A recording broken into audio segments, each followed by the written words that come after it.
Les fonctionnaires syndiqués ne me semblent pas entendre du tout ni l'esprit politique, ni l'esprit syndical. Tant mieux si je me trompe. Je dis ce que je vois.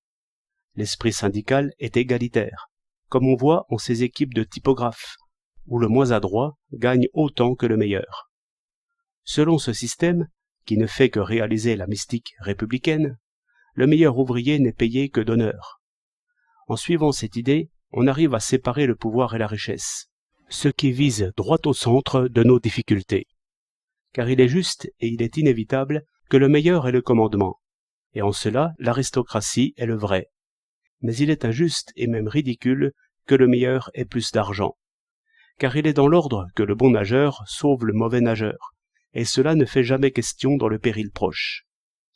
L'idée de récompenser la valeur par le résultat nie toute société, car il n'est pas besoin d'établir par une loi que le plus adroit fera la meilleure chasse. Ce n'est que la loi de nature. Il faut donc, dans une société qui se dira humaine, que la supériorité de quelques-uns soit un bien commun. Mais la juste récompense du mérite, comme on dit, n'est pas seulement sauvage par elle-même. Elle est, je crois bien, la source de tous nos maux, car il n'est pas dans l'ordre que le médiocre vise les hautes places. Bien plutôt, il en a peur. Et aussi ne les viserait-il jamais si elles apparaissaient comme une charge honorable et non comme une source de profit. Au contraire, si vous attachez de grands traitements aux grandes places, c'est l'argent alors qui mènera l'intrigue. Et, chose digne de remarque, l'argent a bien plus de puissance sur le médiocre, qui s'ennuie aisément de lui-même, que sur le meilleur, qui est premièrement heureux de ce qu'il fait.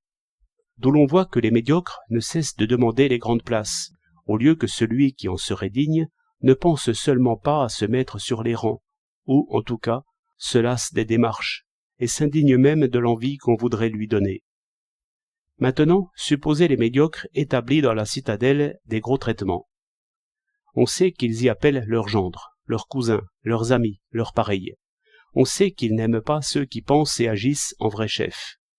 Cela est connu de tous, et la haute administration n'a pas cessé d'étonner le monde par l'indignité de ceux qui y sont assis, quoiqu'ils la couvrent habilement.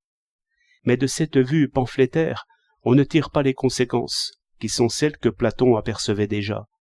C'est que le sage ne va pas volontiers au pouvoir, et qu'il faut l'y pousser de force. Et j'ajoute que l'appât de l'argent est un très mauvais moyen d'attirer les sages. Selon cette idée, un syndicat de fonctionnaires devait bien aisément sacrifier les gros traitements. Là-dessus, on pouvait négocier. Il fallait négocier. Les fonctionnaires sont restés butés sur un refus pur et simple. Et c'est là qu'il manque d'esprit politique.